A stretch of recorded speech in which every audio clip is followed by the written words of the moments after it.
دنیا میں سانس بھی لیا اور چلے بھی ہیں۔ حضرت علی رضی اللہ تعالیٰ عنہ نے فرمایا، نمبر 1 حضرت آدم علیہ السلام جو بغیر ماں کے پیدا ہوئے۔ نمبر 2 حضرت صالح علیہ السلام کی اونٹنی جو بغیر ماں کے پیدا ہوئی۔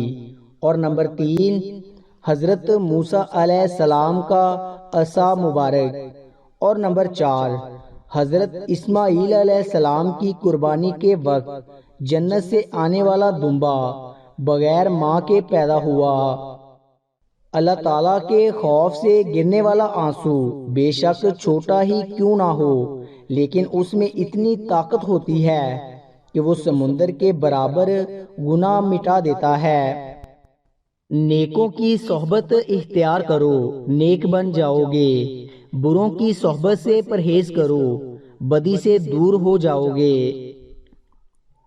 اگر کوئی تمہارا دل دکھائے تو ناراض نہ ہونا، کیونکہ قانون قدرت ہے، جس درخت کا پھل زیادہ میٹھا ہوتا ہے اسے لوگ زیادہ پتھر مارتے ہیں۔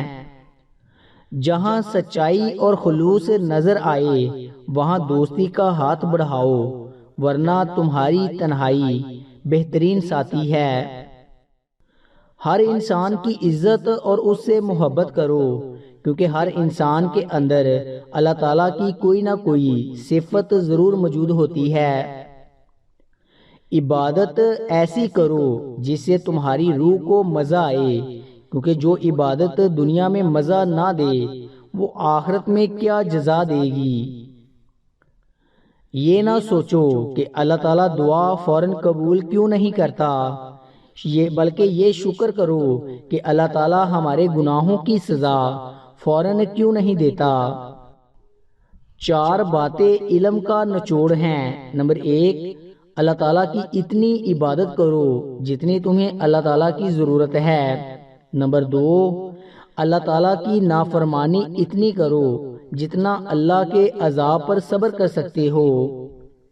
نمبر 3 دنیا کے لیے اتنا عمل کرو جتنا دنیا میں تمہیں رہنا ہے۔ اور نمبر 4 آخرت کے لیے اتنا عمل کرو جتنا کہ تمہیں وہاں رہنا ہے۔ خوبصورتی کپڑوں سے نہیں، علم و آداب سے ہوتی ہے۔ اگر تم پہاڑ سے گرے تو یہ تمہارے لیے اتنا نقصان دہ نہیں جتنا کہ تم کسی کی نظروں سے گر جائے۔ جو تمہیں خوشی میں یاد آئے سمجھو تم اس سے محبت کرتے ہو، اور جو تمہیں غم میں یاد آئے تو سمجھو وہ تم سے محبت کرتا ہے۔ تمہاری وہ خاموشی جس کے بعد تم سے بات کرنے کی خواہش پیدا ہو جائے تمہارے اس کلام سے بہتر ہے جس کے بعد تم کو خاموش کر دیا جائے۔ جس کا رابطہ اللہ کے ساتھ ہو وہ ناکام نہیں ہوتا، ناکام وہ ہوتا ہے جس کی امیدیں دنیا سے وابستہ ہوں۔ اپنے دشمن کو 1000 موقع دو کہ وہ تمہارا دوست بن جائے، لیکن اپنے دوست کو ایک موقع نہ دو کہ وہ تمہارا دشمن بن جائے۔ دولت مٹی کی طرح ہوتی ہے اور مٹی کو پاؤں کے نیچے رہنا چاہیے۔ اگر سر پر چڑھاؤ گے تو قبر بن جائے گی، اور قبر زندہ انسانوں کے لیے نہیں ہوتی۔ انسان اپنی توہین معاف کر سکتا ہے، بھول نہیں سکتا۔ کبھی نہ گرنا کمال نہیں، بلکہ گر کے سنبھل جانا کمال ہے۔